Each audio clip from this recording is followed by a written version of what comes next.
பிரியமானவர்களே, ஸ்தோத்திரம். விசுவாசம் ஆண்டவருடைய சமூகத்தில் நாம் தேவனை விசுவாசித்து வாழ்கிறவர்கள். விசுவாசத்தை பற்றி நாம் அப்படியே பார்த்து கொண்டு வருகிறோம். தேவ பிள்ளைகள் கண்டிப்பாக அறிந்து கொள்ள வேண்டிய விஷயம் என்ன என்று சொன்னால், இந்த உலகத்தில் நாம் காண்கின்ற இந்த உலகம் ஒன்று இருக்கிறது, இயற்கை உலகம்.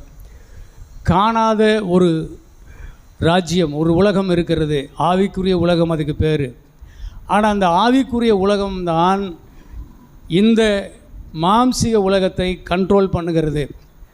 ஆகவே தான் தேவனுடைய பிள்ளைகளே, நாம் ஆவிக்குரிய உலகத்தின் காரியங்களை, ஆவிக்குரிய உலகத்தினுடைய நிபந்தனைகளை நாம் சரியாக புரிந்து கொண்டால்தான் நாம் இந்த உலகத்தில் நாம் எதிர்த்து, இந்த உலகம் போகிற போக்கில் போய் நாம் அழிஞ்சிடாமல் நாம் இந்த உலகத்தில் எதிர்த்து, இந்த உலகத்தில் நம்முடைய ஆசீர்வாதங்களை எல்லாம் நாம் மீட்டெடுத்து நாம் வாழ்ந்து உயர முடியும். அல்லேலூயா, ஆமீன். அதுதான் ரொம்ப முக்கியமான விஷயம்.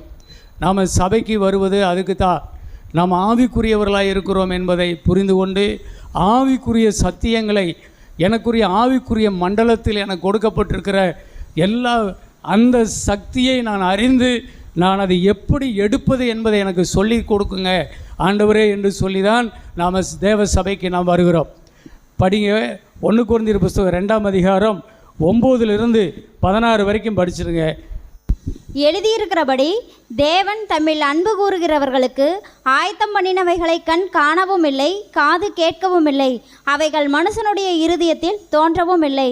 நமக்கோ தேவன் அவைகளை தமது ஆவியினாலே வெளிப்படுத்தினார். அந்த ஆவியானவர் எல்லாவற்றையும் தேவனுடைய ஆழங்களையும் ஆராய்ந்திருக்கிறார். அருமையான தேவ பிள்ளைகளை, இதில் கவனிங்க. எபேசியர் 1:3 நாம் அதை வாசித்தோம். ஆவிக்குரிய சகல ஆசீர்வாதத்தினாலும் அவர் நம்மை ஆசீர்வதித்திருக்கிறார். இங்கே வாசிக்கிறோம், எழுதியிருக்கிறபடி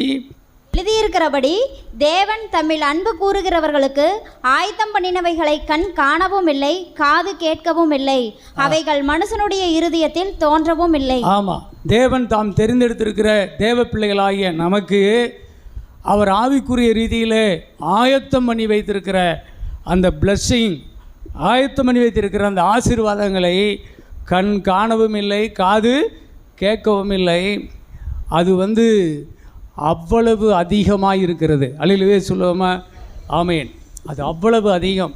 ஆனால் அதே சமயத்தில் அது மர்மமாக இருக்கவில்லை, அது மூடி மறைக்கப்பட்டிருக்கவில்லை. அது தேவனுடைய பிள்ளைகளுக்கு தேவனுடைய ஆவியினாலே அது வெளிப்படுத்தப்பட்டு இருக்கிறது என்று சொல்லப்பட்டிருக்கிறது. மறுபடியும் அதை படிச்சிருங்க. நமக்கோ தேவன் அவைகளை தமது ஆவியினாலே வெளிப்படுத்தினார்.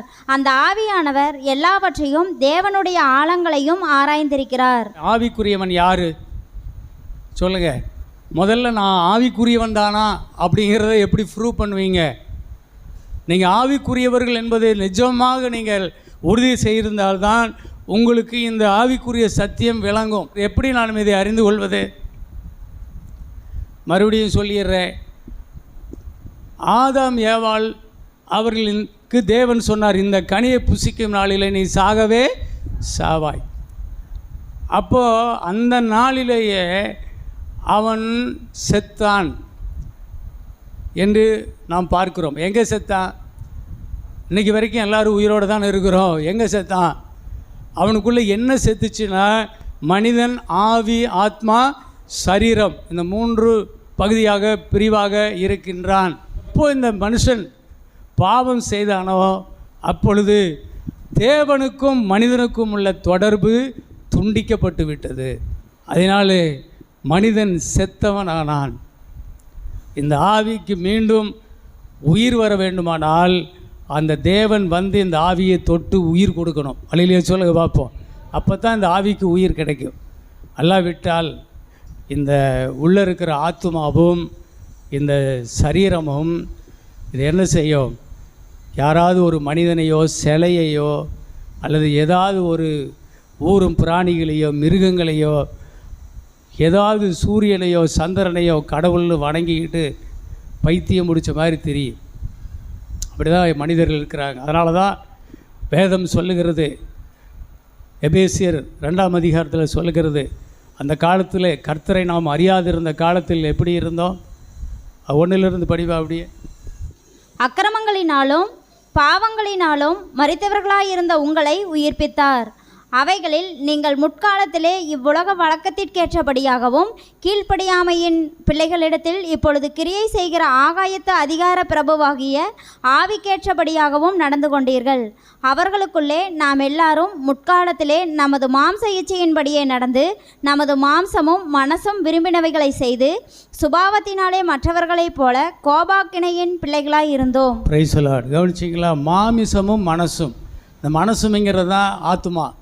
மாம்சமும் மனசும் என்ன விரும்புதோ அதையெல்லாம் நம்ம செஞ்சுக்கிட்டு எல்லா விதமான இச்சை ரோகங்களில் இருந்து ஆகாய பிரபுவாகிய அந்தகார லோகாதிபதிகள் இருளின் அதிகாரம் பிசாசினுடைய சித்தங்களை நாம் செய்து கொண்டு ஜீவித்து கொண்டு இருந்தோம் என்று வேதம் சொல்லுகிறது.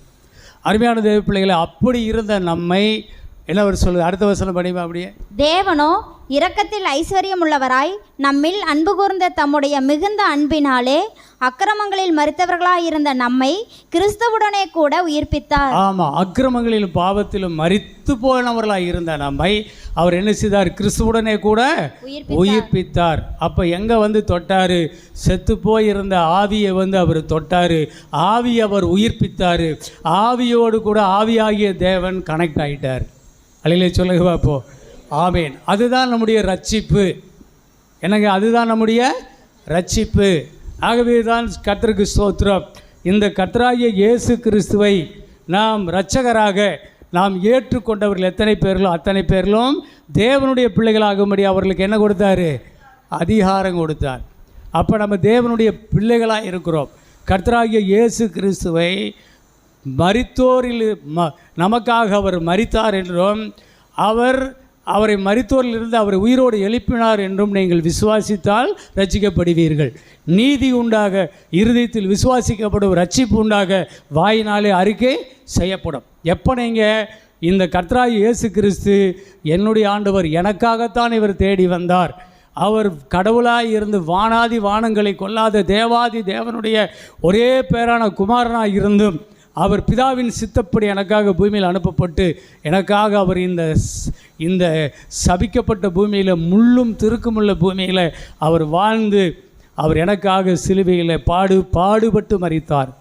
வசனெல்லாம் தியானிச்சோம் இல்லையா? என்னுடைய அக்கிரம நிமித்தம், என்னுடைய மீறுதல் நிமித்தம் அவர் அடிக்கப்பட்டு நொறுக்கப்பட்டு அவர் மரித்து செத்து நமக்கு இந்த ரட்சிப்பை கொடுத்திருக்கிறார். அழிலே சொல்வோமா? எவ்வளோ பெரிய ரட்சிப்பு! இதை நாம் விசுவாசிக்கிறோம். நீதி உண்டாக, மனசில் நீதி உண்டாகுது. இதை வாயினாலே அறிக்கை செய்கிறோம். இயேசுவே நீரே என் இரட்சகர், என்னை தேடி வந்த என் இரட்சகர் என்று நான் வாயார மனதார நான் சொல்லும்போது எனக்கு ரட்சிப்பு உண்டாகிறது. இதுதான் ரோமர் 10ஆம் அதிகாரம் 10ஆம் வசனம் 11ஆம் வசனம் படிங்க. நீதியுண்டாக இருதயத்திலே விசுவாசிக்கப்படும், ரட்சிப்புண்டாக வாயினாலே அறிக்கை பண்ணப்படும். அவரை விசுவாசிக்கிறவன் எவனோ அவன் வெட்கப்படுவதில்லை என்று வேதம் சொல்லுகிறது. அவ்வளோதான். இதுதான். இதை செஞ்சுருந்தீங்கன்னா கர்த்தர் வந்து உங்களுக்கு ரட்சிப்பு கொடுத்துட்டாரு, நீங்கள் ரட்சிக்கப்பட்டீர்கள். உங்கள் சந்தேகம் போகட்டுன்னு தான் நான் மறுபடியும் இதை நான் சொல்லிகிட்டு இருக்கிறேன். நிறைய நேரத்தில் சில பேர் என்கிட்டயே வந்து கேட்குறாங்க, ஐயா உண்மையாகவே நான் ரட்சிக்கப்பட்டிருக்கிறேனா, நான் பரலோகம் போவேனா, இயேசு வந்தால் இயேசுக்கிட்ட போவேனா அப்படின்னு சொல்லி ஒரு அம்மாவுக்கு சொல்லிட்டு அழுகுது. ஏமா இவ்வளோ நாளுக்கு அப்புறம் உனக்கு இப்படி ஒரு சந்தேகம்னா, அதனால் என்ன பண்ணுறதே முடியல, ரொம்ப சந்தேகமாகவே இருக்குது அப்படிங்குது.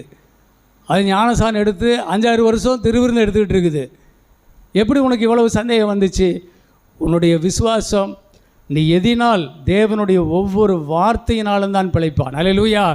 வார்த்தை தான் உனக்கு ஆதாரம். இந்த வார்த்தை என்னும் வசன விதையால் விதைக்கப்பட்டு நீ ஒவ்வொரு வார்த்தையும் உனக்குள்ளே முளைச்சு தான் நீ ஜீவமகனாய் ஜீவ சுவாசத்தை பிடித்து கொண்டு சுடர்களைப் போல பிரகாசிக்கிற தேவ பிள்ளையாய், அப்பா பிதாவை என்று அழைக்கும் முதிரு சுவாகரத்தை பெற்ற பிள்ளையாய் நீ மாறியிருக்கிறாய். அல்லேலூயா. பிசாசு சும்மா இந்த வசனத்தை நீ மறந்ததுனால தான் பிசாசு வந்து உன்னை சந்தேகத்தை ஏற்படுத்தி நீ தேவனுடைய பிள்ளையா இல்லைன்னு முடிவு பண்ணி சொல்லி விட்டுறா. அதனால தான் விசுவாசிகள் இன்னும் தடுமாறிக்கிட்டே கிடக்கிறாங்க. அருமையான தேவ பிள்ளைகளே, தேவன் ஆவியாக இருக்கிறார். அவரை தொழுது கொள்கிறவன் ஆவியோடு உண்மையோடும் தொழுது கொள்ள வேண்டும். அந்த ஆவியாகிய தேவன்தான் செத்துப்போன என்னுடைய ஆவியை உயிர்ப்பித்து என்னுடைய ஆவியிலே வந்து வாழுகிறார். அல்லேலூயா, ஆமென். இதெல்லாம் சொல்லிட்டேன். அவர் உன்னதத்திலே ஏறி சகல ஆசீர்வாதத்தினாலும் நம்மை ஆசீர்வதித்திருக்கிறார் என்று சொன்னேன். இப்போ அந்த உன்னதம் எங்கே இருக்குதுன்னு சொன்னேன். அந்த தேவாதி தேவன் பிதா குமாரன் பரிசுத்த ஆவியானவர் வாசம் பண்ணுகிற இடம்தான் உன்னதம். அந்த உன்னதம் இப்பொழுது இங்கே வந்திருக்கிறது, என் உள்ளத்தில் உன் உள்ளத்தில் வந்திருக்கிறது. உங்களை கர்த்தர் என்ன ஆகியிருக்கிறார்? நீங்களே தேவனுடைய ஆலயம். அவர் பரலோகத்தில் தேவாலயம் இருக்கிறது, நான் அங்கே இருக்கிறேன் என்று சொன்னார். ரட்சிக்கப்பட்ட பின்பு, தேவனுடைய பிள்ளைகள் ரட்சிக்கப்பட்ட பின்பு தேவனுடைய பிள்ளைகளுக்குள்ளே வாசப்படி தடையே இல்லை என்று அந்த தேவாதி தேவன் திருத்துவ தெய்வம் இன்றைக்கு பூமியில் இறங்கி நாம் ஒவ்வொருவருக்குள்ளும் இருக்கிறார். நீங்களே அந்த ஆலயம், நீங்கள் பரிசுத்த ஆவி வாசம் பண்ணும் தேவனுடைய ஆலயமாயிருக்கிறீர்கள் என்று சொல்லியிருக்கிறார். இப்போ அந்த தேவன், உன்னத தேவன் உள்ளுக்குள்ளே வந்த பிறகு இப்போ அந்த ஆவிக்குரிய சகல ஆசீர்வாதம் இப்போ எங்கே வந்துருச்சு? எங்கே வந்துருச்சு? ஏன் சொல்கிறேன் தெரியுமா? ஒரு விஷயத்தை ஒன்று ஆழமாக பதிய வைக்கலைன்னா உங்களுடைய ஆவிக்குரிய வாழ்க்கை, கிறிஸ்தவ வாழ்க்கையெல்லாம் வேஸ்ட்டு போயிடும். நீங்கள் நினைக்கிறீங்களா ஏதோ வந்து பாஸ்ட்டு ஒரு ஜெபம் பண்ணிட்டு ஒரு 4 பாட்டு பாடிட்டு போனால் கிறிஸ்தவ வாழ்க்கை கிடையவே கிடையாது. இது கர்த்தரை அறிகிற அறிவினால் உண்டாகிறது தான் கிறிஸ்தவ வாழ்க்கை. வசனத்தை அறிகிறது, தேவனை அறிகிறது. தேவனை எந்த அளவுக்கு அறிகிறோமோ அந்த அளவுக்கு தான், எந்த அளவுக்கு ஒரு பிள்ளை நல்ல ஃபீடிங் பால் குடிக்குதோ, சாப்பாடு சாப்பிடுதோ, அந்த அளவுக்கு அது ஒரு பலசாலியாக மாறிக்கிட்டே இருக்கும். அது எந்த பிரச்சனையும் சந்திக்கும். அதே போல தான் ஆவிக்குரிய தேவ பிள்ளை ஆவிக்குரிய போஜனமாகிய இந்த சத்திய வசனத்தை அறிய அறிய அறிய அது பலன் கொண்டு இந்த ஜீவனுக்குமா இனி வரும் ஜீவனுக்குரிய எல்லா ஆசீர்வாதத்தையும் பெற்றுக்கொள்ளும். அல்லேலூயா சொல்லுவோமா? கொஞ்சமாவது மண்டையை தட்டி விட்டு தீட்டி உட்காருங்க, தெளிவாருங்க, ஞானத்தை பெற்றுக்கொள்ளுங்கள். எதை பெற்றுக்கொண்டாலும் ஞானத்தை பெற்றுக்கொள். எதை சம்பாதித்தாலும் ஞானத்தை சம்பாதி, புத்தியை சம்பாதி. வெள்ளியை காட்டிலும் பொன்னை காட்டிலும் நீ சம்பாதிக்க வேண்டிய மிகப்பெரிய ஒரு ஒன்று என்ன என்றால் ஞானம். இயேசுவே ஞானமாயிருக்கிறார். இயேசுவை கற்றுக்கொள். இயேசுதான் ஆவியானவர், இயேசுதான் ஜீவன். தேவனை கற்றுக்கொள்ள இந்த உலகத்தில் உயர்ந்து கொண்டே இருப்பாய். தயவு செய்து ஏதோ ஒரு பொழுதுபோக்கு ஊழியமெல்லாம் நான் பண்ணலைங்க. எனக்கு தெரிய, நான் சத்தியமாக சொல்கிறேன், ஒவ்வொரு வாரமும் நான் மிகுந்த பாரத்தோடு தான் நான் வந்து இந்த சத்தியத்தை நான் எடுத்துகிட்டு இருக்கிறேன். நீங்கள் இது நல்ல ஆழமாக பதிச்சு வச்சிங்கன்னா தான் உங்கள் வாழ்க்கை தானாகவே மாறிடும். போனவருமே சொல்லலை, என்னை நம்பி வருகிற பிள்ளை பேதையாக இருந்தாலும் அவள் திசை கட்டு போக மாட்டான். ஒன்றுமே தெரிய வேண்டாம், படிப்பறிவே வேண்டாம். நீ வந்து உட்கார்ந்து சத்தியத்தை கேட்டுட்டு போ. அது உன்னை உள்ளத்தை கழுவி உன்னை சுத்தமாக்கி தேவன் உனக்குள்ளே ஆழமாய் ஆமீன் கிரியை செய்கிற ஒரு விசுவாசத்தை உனக்குள்ளே கொடுத்துக்கிட்டே இருப்பார். அல்லேலூயா சொல்லாமல் ஆமீன். அருமையான தேவ பிள்ளையே சோத்திரம். ஆகவே இப்போ இங்கே வாங்க, 1 கொரிந்தியர் 2ஆம் அதிகாரம் அது 9லேருந்து படிச்சிங்களே, அப்படியே படிக்க பார்ப்போம். 12லேருந்து அப்படியே படிமா. நாங்களோ உலகத்தின் ஆவியை பெறாமல் தேவனால் எங்களுக்கு அருளப்பட்டவைகளை அறியும்படிக்கு தேவனிடத்திலிருந்து புறப்படுகிற ஆவியையே பெற்றோம். அவைகளை நாங்கள் மனுஷ ஞானம் போதிக்கிற வார்த்தைகளாலே பேசாமல் பரிசுத்த ஆவி போதிக்கிற வார்த்தைகளாலே பேசி ஆவிக்குரியவைகளை ஆவிக்குரியவைகளோடு சம்பந்தப்படுத்தி காண்பிக்கிறோம். ஜென்ம சுபாவமான மனுஷனோ தேவனுடைய ஆவிக்குரியவைகளை ஏற்றுக்கொள்ளான். அவைகள் அவனுக்கு பைத்தியமாக தோன்றும். அவைகள் ஆவிக்கேற்ற பிரகாரமாய் ஆராய்ந்து நிதானிக்கப்படுகிறவைகளானதால் அவைகளை அறியவும் மாட்டான். ஆவிக்குரியவன் எல்லாவற்றையும் ஆராய்ந்து நிதானிக்கிறான். ஆனாலும் அவன் மற்றொருவனாலும் ஆராய்ந்து நிதானிக்கப்படான். கர்த்தருக்கு போதிக்கத்தக்கதாக அவருடைய சிந்தையை அறிந்தவன் யார்? எங்களுக்கோ கிறிஸ்துவின் சிந்தை உண்டாயிருக்கிறது. சரி, இல்லை சொல்லிக்கிறது, ஆவிக்குரியவன் மாம்சத்துக்குரியவன் தான் ஜென்ம சுபாவம் உள்ளவன். அவன் வந்து இந்த உலகத்துக்குரிய அறிவு உள்ளவனாக இருப்பான். ஆனால் அவனுக்கு ஆவிக்குரிய அறிவு கிடையாது. ஆகவே ரட்சிக்கப்பட்டவன் இந்த உலக அறிவையும் அறிந்திருக்கிறான், ஆவிக்குரிய அறிவையும் அறிந்திருக்கிறான். அவன் 2 உலகத்தையும் ஆராய்ந்து நிதானிக்கிறான். ஜென்ம சுபாவம் உள்ள மனுஷனுக்கு ஆவிக்குரிய உலகத்தை பற்றி தெரியாது. அவன் இந்த மாரியம்மன் கோயிலில் போய் இப்படி தொட்டு கும்பிட்டு போவாங்கல்ல, அந்த கேஸ் அவன். அவனுக்கு அது மேலே எல்லாம் பிரியமில்லை. ஆவிக்குரிய வாழ்க்கையை பற்றி, ஆவிக்குரிய உலகத்தை பற்றின அறிவை அடைவது அவனுக்கு விருப்பம் இல்லை. நீ யோசித்துக்கோ, நீ யாராக இருக்கிறேன்னு. ஆவிக்குரிய உலகம்தான் இந்த பூமிக்குரிய உலகத்தை கண்ட்ரோல் பண்ணி கொண்டு இருக்கிறது. நல்லா புரிஞ்சுக்கங்க. ஒரு ஓடுற தண்ணி இருக்குது, அதில் என்ன செய்யும், எத்தனை செத்தையை போட்டாலும் அடித்து போயிட்டே இருக்கும். ஆனால் அதில் ஒரு மீன் போகுது, ஒரு உயிருள்ள ஒரு மீன் போகுது. அது என்ன செய்யும் தெரியுமா, டக்குன்னு போய்கிட்டே இருக்கும். திடீர்னு எதிர்த்து என்ன செய்யும், போகும். அது மாதிரி தான் நீ ஒரு செத்தை இல்லை, ஒரு குப்பை இல்லை. இந்த உலகம் போகிற போக்கில் ஓடுறான்னு ஓடிட்டு இருக்கிறதுக்கு, கண் போன போக்கில், மனம் போன போக்கில் போயிட்டு இருக்கிறதுக்கு நீ நின்று நிதானித்து அந்த தண்ணீரை உலகப் போக்கிலிருந்து எதிர்த்து நீ மேலே போகிற அளவுக்கு தேவனுடைய ஜீவன் ஆவி உனக்கு உதவி செய்கிறார். அல்லேலூயா. ஒரு ஆவியை பெற்ற மனுஷன்தான் என்ன செய்வான், செத்த மீன் அப்படியே போயிட்டுருக்கிறோம். அவன் உயிர்ப்பிக்கப்பட்டானே, ஆனால் அந்த உலகம் போகிற போக்கில் போகாமல் அவன் எதிர்த்து போகிறவனாய் இருப்பான். அல்லேலூயா. ஆகவே நீயும் நானும் ஆவிக்குரிய கண்கள் திறக்கப்பட்டவர்கள், ஆவிக்குரிய உலகத்தில் இருந்து இந்த பூமிக்குரிய உலகத்தை கண்ட்ரோல் பண்ணுகிறவர்கள். இன்றைக்கு அந்த ஆவிக்குரிய ஊழியத்தை நான் செய்து கொண்டு இருக்கிறேன். கலாத்தியர் 3ஆம் அதிகாரத்தில் 10, 11, 12 3 வசனம் படிமா. நியாயப்பிரமாணத்தின் கிரியைக்காரராகிய யாவரும் சாபத்திற்குட்பட்டிருக்கிறார்கள். நியாயப்பிரமாண புஸ்தகத்தில் எழுதப்பட்டவைகளை எல்லாம் செய்யத்தக்கதாக அவைகளில் நிலைத்தராதவன் எவனோ அவன் சபிக்கப்பட்டவன் என்று எழுதியிருக்கிறதே. நியாயப்பிரமாணத்தினாலே ஒருவனும் தேவனிடத்தில் நீதிமானாகிறதில்லை என்பது வெளியரங்கமாய் இருக்கிறது. ஏனெனில் விசுவாசத்தினாலே நீதிமான் பிழைப்பான் என்று எழுதியிருக்கிறதே.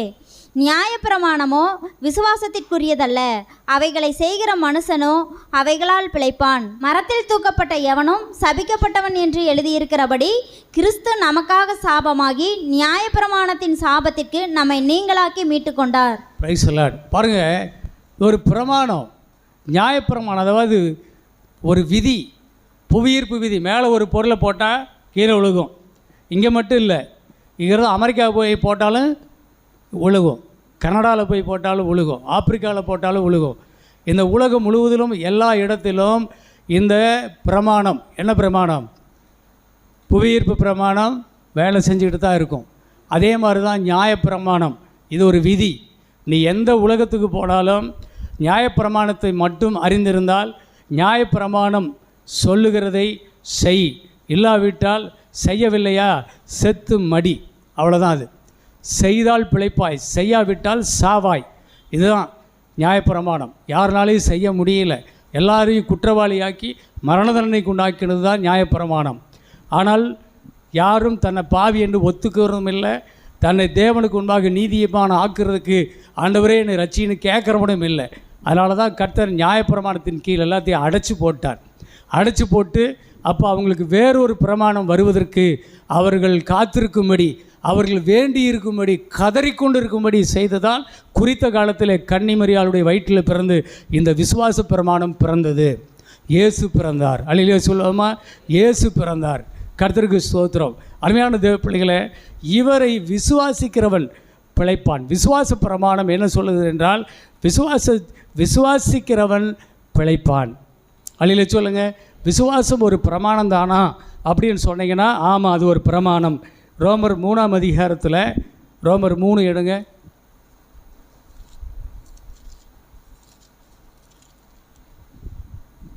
27ஆம் வசனத்தை படிங்க.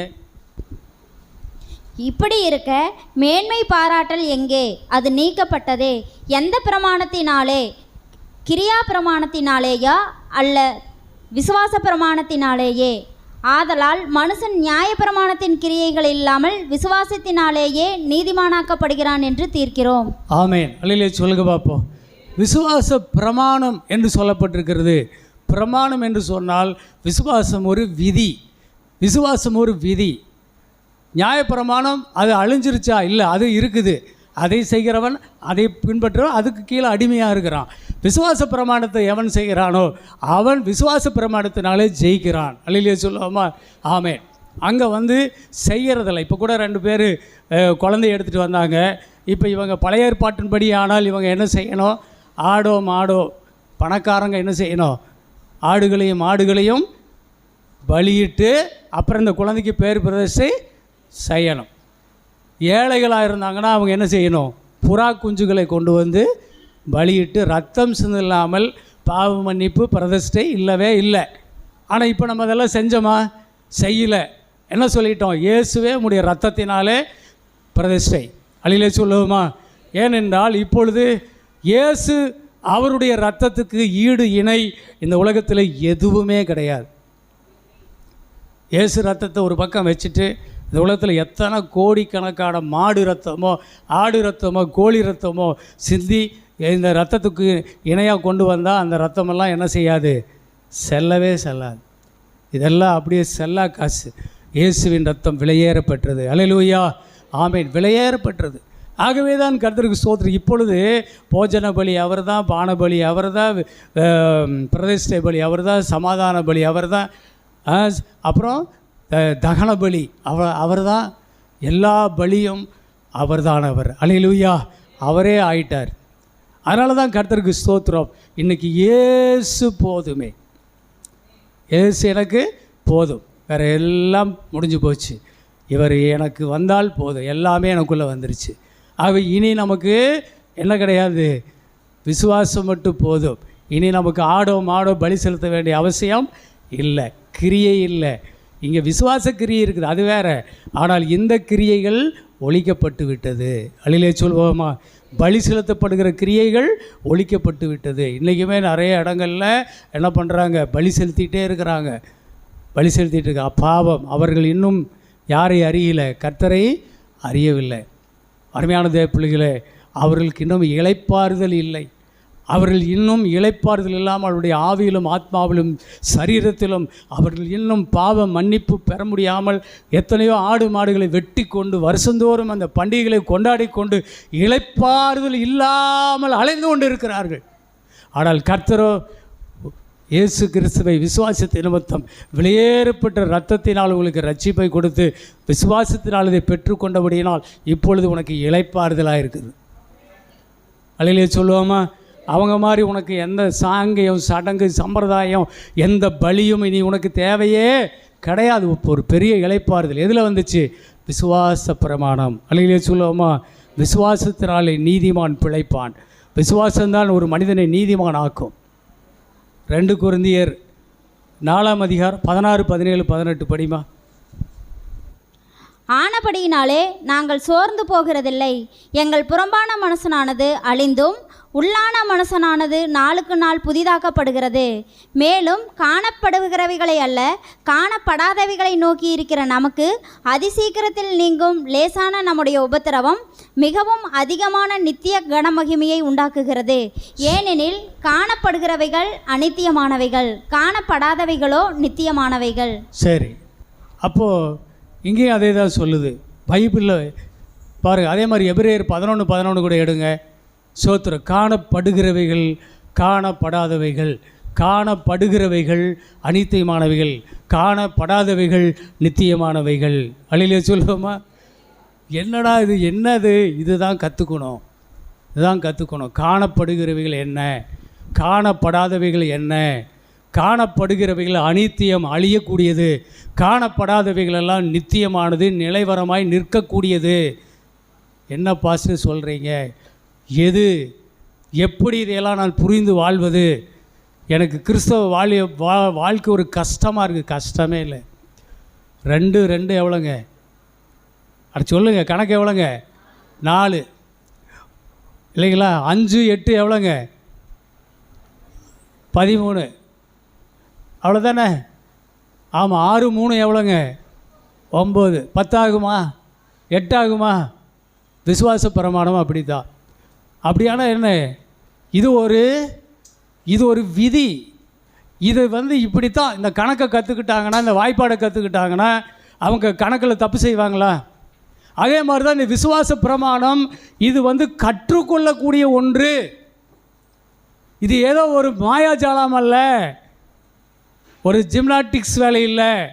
இது ஒரு கணக்கு மாதிரி தான். H2O, ஹைட்ரஜன் 2, ஆக்சிஜன் 1 சேர்ந்துச்சுன்னா என்னது? தண்ணி.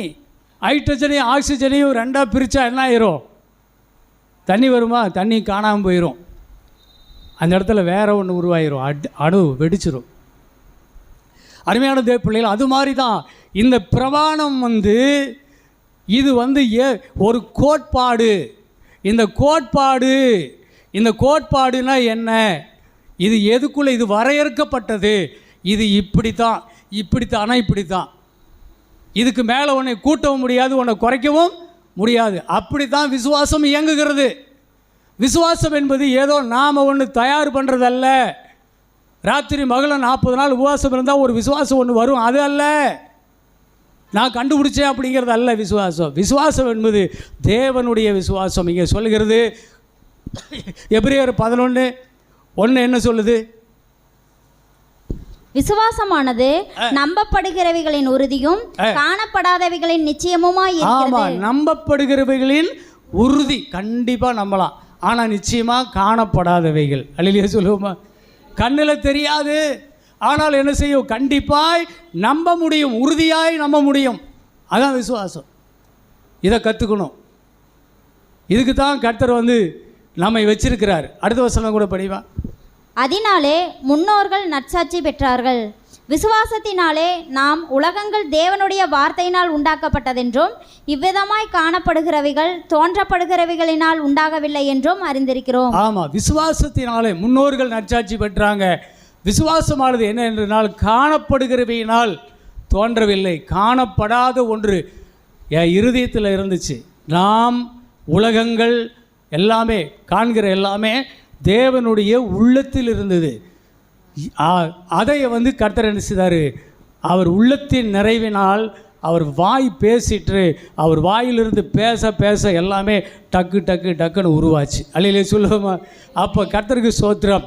இருதயத்தின் நிறைவு வாய் பேசும். வாய் என்ன பேசுதோ அது இந்த உலகத்தில் படைப்பாக மாறும். இதான் விசுவாசம். அப்போ கர்த்தருக்கு ஸ்தோத்திரம். இப்போ நம்ம தேவனுடைய வார்த்தையை விசுவாசிப்பது விசுவாசம். அப்படின்னா என்ன செய்யணும்? முதலாவது இதே எபிரேயர் 11:6 என்ன சொல்லுது? விசுவாசம் இல்லாமல் தேவனுக்கு பிரியமாய் இருப்பது கூடாத காரியம். விசுவாசம் இல்லைன்னா தேவனுக்கு பிரியமாகவே இருக்கவே முடியாது. அப்போ விசுவாசம் அப்படிங்கிறது இதில் ஆபேலுடைய விசுவாசம், அப்புறம் ஏனோக்குடைய விசுவாசம், காயினுடைய காணிக்கையிலும் அவனுடைய ஆபேலுடைய காணிக்கை மேன்மையாக எண்ணப்பட்டது. அது எப்படி தேவனுக்கு அவர் பிரியமாக இருந்தது? எப்படி? அப்போ சோத்திரம் விசுவாசம். ஆபேல் ஒரு விசுவாசத்தை செலுத்தி தேவனுக்கு பிரியமான ஒன்று முன்னாடி வச்சு அந்த பலி செலுத்தினான். அதான் அங்கீகரித்தார். அது என்னன்னு கேட்டால், ஆண்டவர்கிட்ட கேட்டால் சொல்கிறாரு, ஆபேல் ஒரு விசுவாசத்தை வைத்தான். விசுவாசம். அதே மாதிரி ஏனோக்கு விசுவாசித்து தேவனோடு நடந்து நீதிமானாக எடுத்துக்கொள்ளப்பட்டான். விசுவாசம். அப்போ தேவனை பிரியப்படுத்துவது எது என்றால் விசுவாசம். அல்லையில சொல்ல பார்ப்போம், விசுவாசம். அப்போ நம்ம என்ன செய்யணும்? விசுவாசத்தை உடையவர்களாக இருக்கணும். அதில் என்ன சொல்லுது? விசுவாசிக்கிறோம். அதே வசனம் ஃபுல் பண்ணிடுமா? ஃபுல் பண்ணு. ஏனென்றால் தேவனிடத்தில் சேருகிறவன் அவர் உண்டென்றும் அவர் தம்மை தேடுகிறவர்களுக்கு பலன் அளிக்கிறவர் என்றும் விசுவாசிக்க வேண்டும். அல்லையில சொல்லுவோமா? என்னென்னு விசுவாசிக்கணும்? தேவன் உண்டு என்று விசுவாசிக்கணும். அவரை தேடுகிறவர்களுக்கு உதவி செய்ய வல்லவர் என்று விசுவாசிக்கணும். அப்போ எப்படி விசுவாசிப்பது? எப்படி? சோத்திரம். அப்போ தேவனுடைய பிள்ளைகளே, ஒரு வசனம் தீத்துல 1:3 சொல்லுகிறது, அப்படி தேவன் பொய்யுரையாத தேவன். அவர் சொல்லியிருக்கிறார், பொய்யுரையாத தேவன். இப்படியெல்லாம் சொல்கிறாரு. படி. பொய்யுரையாத தேவன் ஆதிகாலம் முதல் நித்திய ஜீவனை குறித்து வாக்குத்தத்தம் பண்ணி அதை குறித்த நம்பிக்கையை பற்றி தேவ பக்திக்கு ஏதுவான சத்தியத்தை அறிகிற அறிவும் விசுவாசமும் தேவனால் தெரிந்து கொள்ளப்பட்டவர்களுக்கு உண்டாகும்படி ஏற்ற காலங்களிலே நம்முடைய இரட்சகராகிய தேவனுடைய கட்டளையின்படி எனக்கு ஒப்புவிக்கப்பட்ட பிரசங்கத்தினாலே தமது வார்த்தையை வெளிப்படுத்தினார். சரி, நல்லா புரிஞ்சுக்குங்க. ஆரம்பத்தில் சொல்லும்போதே சொல்கிறாரு, பொய்யே பேசாத தேவன், பொய் பேசவே முடியாத தேவன் அப்படின்னு சொல்லுது ஒரு டிரான்ஸ்லேட்டரில். பொய்யே அவரால் பேசவே முடியாது. பொய்யுரையாத தேவன் இந்த வேதத்தை, இந்த வாக்குத்தத்தங்களை நமக்கு எழுதி கொடுத்துருக்கிறார். அப்போ இந்த உலகத்தில் எல்லாம் மாறுவான். அதனால தான் கர்த்தர் மட்டும் மாறாதவர். நான் கர்த்தர், நான் மாறாதவர், பொய்யுரையாத தேவன். அதனால் அவரை நம்பலாம். அலையில சொல்லுங்கள், அவரை நம்பலாம். ஆபிரகாம் சூழ்நிலையெல்லாம் மாறி போன போகுது, அவன் தடுமாறுறான். ஆனாலும் கர்த்தர் வந்து அவனை மீண்டும் எழுந்து நிமித்தி, ஆண்டவரே எல்லாம் போயிருச்சே, நம்புறதுக்கு எதுவுமே இல்லையே, என் வார்த்தை மட்டும் நம்பு, என்னை மட்டும் நம்பு அப்படின்னு சொல்லிகிட்டே இருந்தார். அதே மாதிரியே அவன் மனைவி கற்பஞ்செத்தாலும் அவனுடைய உடல் உயிரணு செத்தாலும் தேவன் மீண்டும் அவனை 100 வயசில் ஆபிரகாமையும் 90 வயசில் சாராளையும் கற்பந்தரிக்க வச்சு ஈசாக்கை பிறப்பிக்க செய்தார். அதான் சோதனை. என்ன சோதனைன்னா, நல்ல வாலிப வயசில் இருக்கும்போது ஒரு வாக்கு பண்ணி ஒரு குழந்தைய கொடுத்தா என்ன சொல்லிடுவாங்க? வாக்கு தத்தத்தின் பிள்ளைன்னு கர்த்தர் சொன்னால், அவனைங்க வாக்கு தத்தம், நானும் சாராலும் கஷ்டப்பட்டு இந்த பிள்ளையை பெற்றன்னு சொல்லிடுவானா சொல்லிட மாட்டானா? எங்கள் சாமர்த்தியம், எங்கள் கைபலன் இந்த சம்பாதித்தது என்று நீ சொல்லாதபடிக்கு, உன் இருதயத்தில் சொல்லாதபடிக்கு நீ எச்சரிக்கையாயிரு. உன்னால் ஒன்றும் கூடாது, என்னால் எல்லாம் கூடும். உன்னால் முடியுங்கிற திமிர் பேச்சு பேசுவ அப்படின்னு தெரிஞ்சு தான் கர்த்தர் உன்னை முழுசும், உன்னையும் உன் மனைவியும் சாகடிச்சு பிறகு உனக்குள்ளே உலகம் தர முடியாத ஒரு ஜீவனை தேவன் கொடுத்து ஒரு உயிரை உண்டாக்கி இன்றைக்கி ஈசாக்கு வைச்சார். இப்போ ஈசாக்கு வாக்கு தத்தத்தின் சந்ததினா ஆபிரகாம் வாயை மூடிட்டு ஆமான்னு சொல்லுவானா சொல்ல மாட்டானா? ஆமாம். ஏன்னா எனக்கு தெரியும், நானும் என் மனைவி எப்படி இருந்தாலும் எனக்கு தெரியும்.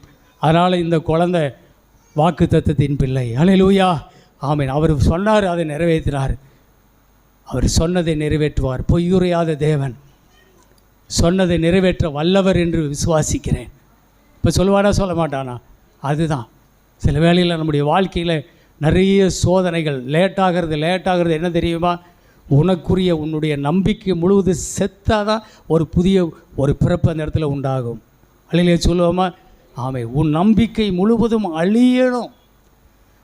தேவன் மேல் வைக்கும் நம்பிக்கை விசுவாசம் மட்டும் வளரணும். அல்லையிலே சொல்லுவோமா? மாம்ச நம்பிக்கை அழிந்து தேவனுடைய ஆவிய நம்பிக்கை உயிர்ப்பிக்கப்படும் போது தான் உன்னுடைய வாழ்க்கையில் தேவன் அங்கே கிரியை செய்வதை பார்க்க முடியும். எல்லாத்துலேயும் ஒரு 0 போட்டுருவார். கிராஃப் போடுவேன் நான், நிறைய நேரத்தில் போடுவேன், எனக்கு இது பிடிக்கும். ஒரு கிராஃப் போடுவேன், ஒரு கோடு போட்டு நடுவில் ஒரு 0 போட்டு இங்கே 1 2 3 +1 +2 +2, இங்கே -1 -2 -3. பாருங்கள், கர்த்தருக்கு ஸ்தோத்திரம். ஒரு கட்டத்தில் எல்லாம் அப்படியே குறைஞ்சி வந்து 0 ஆகும். அப்புறம் என்ன செய்யும்? +1 +2ன்னு வளரும். அல்லையிலே சொல்லுவோமா? ஆமாம், 0 ஆகணும். ஆபிரகாமை அழைத்து நீ இந்த குழந்தையை கொண்டு வந்து நீ எனக்கு மோரியா மலையில் வைத்து பலி கொடு என்று கர்த்தர் கேட்டுட்டார். அங்கே தான் அவன் மறுபடியும் 0வாக மாறுகிறான். அல்லையிலே சொல்லுவோமா? தேவனுக்கு கீழ்ப்படிந்து வரான். 90-100 வயசு கழிச்ச ஒரு குழந்தை. இப்போ அந்த குழந்தைய கர்த்தர் கேட்குறாரு. கர்த்தர் கொடுத்தார், கர்த்தரே எடுத்துக்கிறாரு. அவருக்கு கொடுப்போம் என்று கொண்டு வந்தான் பாருங்க. கர்த்தருக்கு ஸ்தோத்திரம். அவை எபிரேயரில் இப்படி சொல்லியிருக்குது 11. ஆமாம், 100 வயசு ஆன பிறகு, சரீரமெல்லாம் செத்து போன பிறகு எனக்கு இந்த குழந்தையை கொடுத்தாருல்ல. என்னன்னு சொல்லி கொடுத்தாரு? உன் சந்ததிக்குள்ள இந்த பூமியின் வம்சத்தை ஆசீர்வதிப்பேன்னு சொன்னார்ல. அப்படி இருக்கும்போது இந்த குழந்தை தானே இந்த பூமிக்கு வம்சத்துக்கு ஆசீர்வாதம். இந்த குழந்தை எப்படி அவர் கொல்லுவார்? அப்படியே கொல்லுட்டியா? அவர் சொல்கிறபடி நான் கொன்னே போடுறேன்.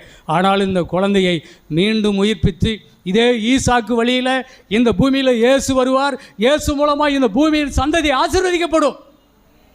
அதுதான் விசுவாசம். அல்லையிலே சொல்லுவோமா? ஆமேன். ஆகவே ஸ்தோத்திரம். இப்போ எல்லாம் மைனஸ் ஆகி டிகிரியில் 0 ஆகி நியூட்ரல் ஆகிட்டான். பலி செலுத்த கத்தியை ஓங்கிட்டான் பாருங்க. கர்த்தருக்கு ஸ்தோத்திரம். ஆபிரகாமே, பிள்ளையாண்டான் மேல் கத்தியை போடாத, நிறுத்தினார். நீ என்னை விசுவாசிக்கிறவன் என்பதை அறிந்து கொண்டேன். நீ எனக்கு கீழ்ப்படுகிறவன், நான் என்ன சொன்னாலும் செய்கிறவன், எனக்கு கீழ்ப்படுகிறவன் என்பதை நான் அறிஞ்சுக்கிட்டேன். இனிமேல் உன்னை நான் ஆசீர்வதிப்பேன் அப்படின்னு சொல்லி இவனுக்கு பதிலாக அங்கே ஏற்கனவே ஒரு ஆட்டை கர்த்தர் ஆயத்தம் பண்ணி வைத்திருந்தார். அதான் யெகோவா ஈரே. யெகோவா ஈரே என்று சொன்னால் என்ன அர்த்தம்?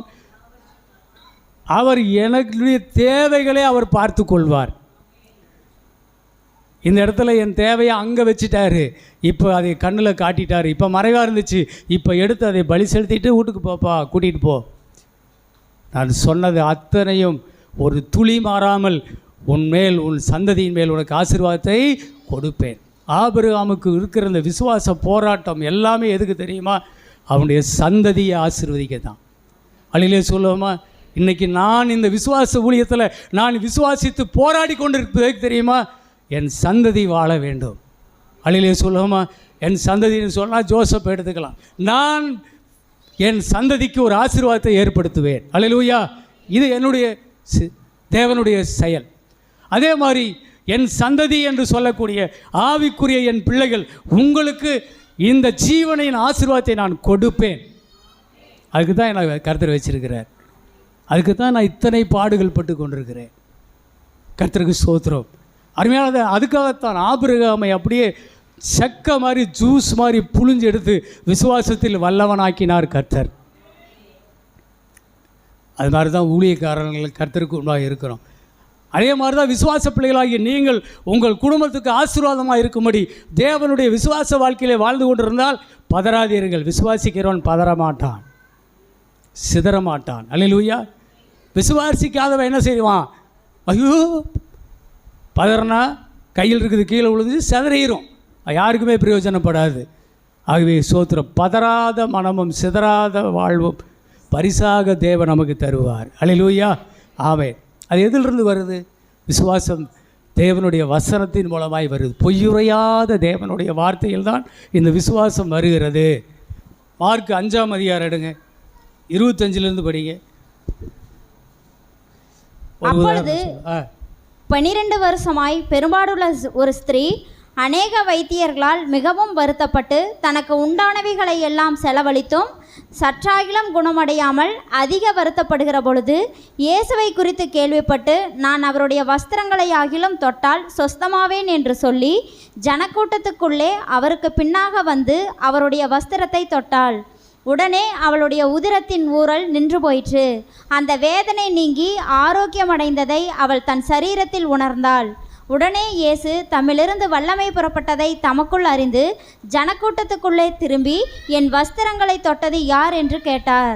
அவருடைய சீசர்கள் அவரை நோக்கி, திரளான ஜனங்கள் உம்மை நெருக்கி கொண்டிருக்கிறதை நீர் கண்டு என்னை தொட்டது யார் என்று கேட்கிறீரே என்றார்கள்.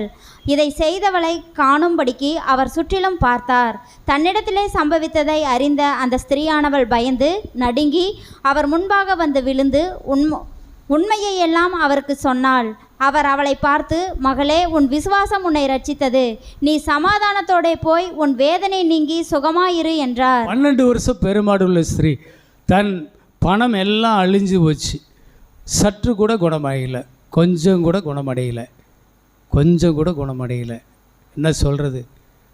இது கூட ஒரு சம்பவம் பார்த்தேன். ஒருத்தர் 13 கோடிக்கு அதிபதி அவர். ஆனால் அவர் கடைசி காலத்தில் ஒரு கொடிய வியாதியில் ஆகப்பட்டார். அந்த வியாதிக்கான மருந்து அவருடைய உடல் கொல்ல வலிக்கும். அதுக்காக ஹாஸ்பிட்டல் அட்மிட் ஆகிருக்கிறாரு. உலக வைத்தியர்களே போகிறாங்க, வந்திருக்கிறாங்க. அவர் சொல்கிறாரு, என்னோட 13 கோடியை எழுதி கொடுத்துட்றேன், என் வழியில் கொஞ்சமாவது நிறுத்துங்கிறார். அவர் சொல்கிறாரு, என் வாழ்நாள் முழுவதும் பணம் சம்பாதிச்சேன், ஓடி ஓடி பணம் சம்பாதிச்சேன், ஆனால் என்னுடைய உடல் சுகத்தை பற்றி நான் கவலைப்படவே இல்லை. ஆனால் இப்பொழுது இந்த பணமெல்லாம் எனக்கு அத்தனை பணத்தையும் கொடுத்து இந்த சுகத்தை வாங்க ஆசைப்படுகிறேன், சுகம் எனக்கு கிடைக்கல. இந்த டாக்டர்ஸுக்கு யூஸ் பண்ணுற அந்த மருந்து, ஊசி, அந்த கத்திரிக்கோள் எல்லாம் கணக்கு முடக்குன்னு வைக்கிறதெல்லாம் சவுண்டு கேட்குது. ஆனால் ஒரு துளி கூட என் உடம்பில் மருந்து வேலை செய்யவே இல்லை. அப்போ என்னுடைய உடல் சுகத்தை நான் இழந்து விட்டேன், அதை பற்றி கவலை இல்லாமல் வாழ்ந்து விட்டேன் அப்படின்னு சொல்லி அவர் சொல்கிறாரு. வாழும்போது, அதான் தமிழில் ஒரு அழகான பழமொழி, நோயற்ற வாழ்வே குறைவற்ற செல்வம். எத்தனை கோடி பணம் இல்லாட்டி கிடக்குது, சுகமாக இருக்கிற பற்றியா, அதுவே கோடி செல்வம். அலையிலே சொல்லுவோமா? அங்கே ஒரு புலம்புறான், ஒரு கோடீஸ்வரன், அவ்வளவு செல்வம் இருக்குது, ஆனால் அத்தனை கோடி இப்போ தயாராக இருக்கிறேன், என்னை சுகமாக்கிறீங்களே, வழியை போக்கிறீங்களேங்கிறா, முடியல. பார்த்தீங்களா? அதனால் வாழும் நாட்களில் சோத்திரம் என்ன செய்யணும்? கர்த்தருடைய ஆலயம் இந்த உடலை குறித்து கவலையில்லாமல் இருக்கக்கூடாது. கண்டிப்பாக உடலை குறித்து அக்கறை எடுக்கணும். இது தேவனுடைய ஆலயம். நான் காலையில் 3:30 மணிக்கு எந்திரிச்சேன்னா நான் போய் பல்லு விளக்கிட்டு கண்ணாடி முன்னாடியில் பார்த்து சிரிப்பேன். சிரிச்சிட்டு என்னுடைய உள்ளான மனுஷங்கிட்ட நான் பேசுவேன். ரொம்ப அழகாக இருக்கிறேன்னு சொல்லுவேன். உன்னை ரொம்ப நேசிக்கிறேன்னு சொல்லுவேன். நான் உன்னை கவனிக்காமல் இருந்துட்டேன், ஆனால் இப்போ உன்னை அதிகமாக நேசிக்கிறேன், எனக்கு உதவி செய், எனக்குள்ளே உள்ளான மனிதன் பலன் கொண்டு எனக்கு ஆவிக்குரிய எல்லா ஆசீர்வாதங்களையும் எனக்கு இயேசுவின் மூலம் எடுத்துக்கொடு அப்படின்னு சொல்லி என் மனசோட, என் ஆவியோட, என் சரீரத்தோட தனித்தனியாக பேசுவேன். நீ நல்லா இருக்கிறேன்னு யாராவது சொல்லணுமா? எதுக்கு சொல்லணும்? எவன் சொல்லுவான் உனைய? முதல்ல நீயே உனக்கு சொல்ல பழகிக்கோ.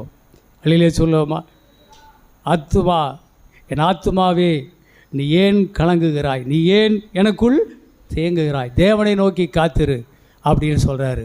ஆத்துமா கலங்குவது ஏன்? ஆத்துமா நீ மகிழ்ந்து சந்தோஷமாயிரு, நீ பூரிப்பாயிரு. ஆறு கூட போய் சொல்கிறாரு தாவீது, தன்னுடைய ஆத்துமாக்கிட்ட பேசுகிறாரு. அழிலே சொல்லுமா, ஆமே, நீ மகிழ்ந்துரு, நீ கழிவுறு, நீ பெரிய காரியங்களை செய்வாய். அவனே தனக்குள்ளே பேசிக்கிறான், அவனை உற்சாகப்படுத்திக்கிறான். நீ செஞ்சுருக்கிறியா என்னைக்காவது? உன்னை பார்த்து உன்னை படைச்ச ஆண்டவருக்கு அது பார்க்கும்போது எவ்வளோ சந்தோஷப்படுவார் தெரியுமா? யாராவது ஒருத்தர் பார்த்து நீ போட்டிருக்கிற ட்ரெஸ்ஸு நல்லா இல்லை, நீ நல்லாவே இல்லைன்னா எப்படி சோர்ந்து போயிடுறோம்? ஆரம்பத்திலேயே நீயே உன்னை பார்த்து பேசி பழகிக்கோ. சோத்திரம். எனக்கும் என்ன ஆண்டவருக்கும் என்னுடைய ஆவி ஆத்மா சரீரத்துக்கும் உள்ள ஒரு கனெக்டு. தேவன் என்னை என்னவாக்கி இருக்கிறார், அதை விசுவாசி. நீ சந்தோஷப்பட்டு கழிகூறு, கர்த்தர் உன் காரியங்களை எல்லாம் வாய்க்க பண்ணுவார். நீ துக்கப்பட்டு அழுகிறதுனால ஒன்றும் சாதிக்க முடியாது. அப்போ சோத்திர இயேசுவை குறித்து இவள் கேள்விப்பட்டால், பெரும்பாடு உள்ள ஸ்ரீ, அவள் என்ன பண்ணுவா சொல்லுங்க பார்ப்போம். தீட்டு உள்ளவள் அந்த காலத்தில் வெளியிலே வர முடியாது. அவர் பெட்ஷீட்டை போர்த்திட்டு வந்து அவர் விசுவாசித்தாள். நான் அவருடைய வஸ்திரத்தின் ஓரத்தை தொடுவேன், உடனே நான் சுகமாவேன். அதே தான். ஏமா எப்படிமா நீ சுகமாவேன்னு கேட்டால் அவர் திரும்ப திரும்ப அதே சொல்லிகிட்டே இருக்கிறார். இயேசு ஒரு நாள் இந்த வழியில் வருவார், அவர் வஸ்திரத்தின் ஓரத்தை நான் போய் தொடுவேன், தொட்டால் நான் சுகமாவேன். நான் வஸ்திரத்தின் ஓரத்தை தொடுவேன், தொட்டால் நான் சுகமாவேன். இப்படியே சொல்லி சொல்லி சொல்லி தன் இருதயத்தை நிரப்பி வச்சுருந்தா பாருங்கள். ஒரு நாள் அதே மாதிரி இயேசு வந்துட்டார். அந்த வழியில் அவர் ஓடி போய் இந்த டைமை மிஸ் பண்ணக்கூடாதுன்னு, பர்த்திமேயு கூட எப்படி அந்த டைமை மிஸ் பண்ணலையோ அதே மாதிரி அவள் ஓடி போய் அந்த இயேசுவின் வஸ்திரத்தின் ஓரத்தை தொட்டால் வல்லமை புறப்பட்டது. அவள் உதிரத்தின் ஊரில் நின்றது. இயேசுவும் நின்று விட்டார். அல்லேலூயா சொல்லுவோமா? இயேசுவும் நின்று விட்டார். உடனே கேட்குறார், என்னை தொட்டது யார்? என்னாண்டவரே, எல்லாமே தானே தொட்டுக்கிட்டு இருக்கிறோம், என்ன இப்படி கேட்குறீங்க? இல்லை இல்லை, என்னிடத்திலிருந்து வல்லமை புறப்பட்டது. அப்போ அந்த ஸ்திரீக்கு அவர் சொன்னது என்ன தெரியுமா? ஸ்திரீயே, உன் விசுவாசம் உன்னை ரட்சித்தது. என்ன விசுவாசம் அவளுது? இயேசுவை தொடுவேன், அவர் சுகமாவேன். இயேசுவை வஸ்திரத்தின் ஓரத்தை தொடுவேன், நான் சுகமாவேன். அப்போ கர்த்தருக்கு ஸ்தோத்திரம்.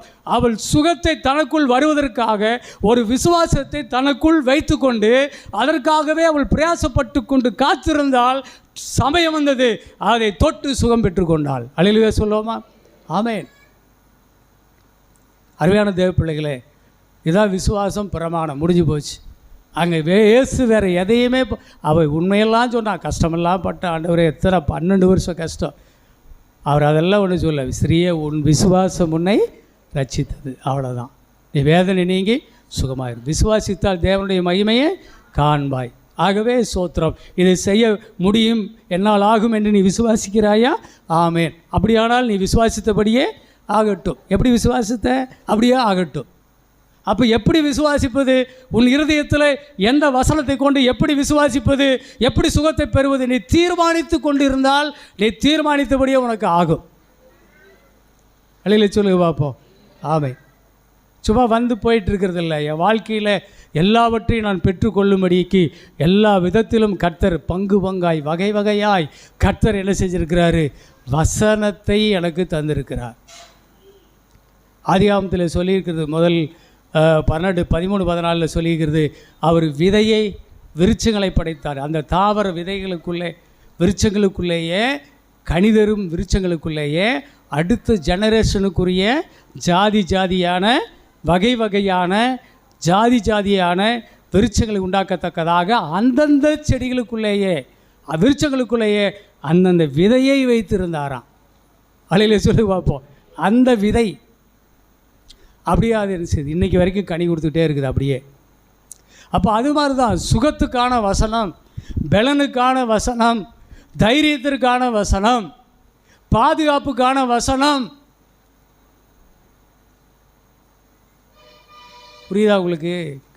கர்த்தர் பாதுகாப்புக்கான வசனங்களை என்ன செய்திருக்கிறார், நமக்கு சொல்லியிருக்கிறார்.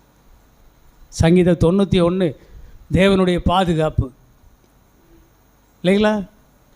தைரியம், பயப்படாதே, நானோடு கூட இருக்கிறேன். அது சம்மந்தமான வசனம். ஆனால் நீங்களே கண்டுபிடிக்கணும்.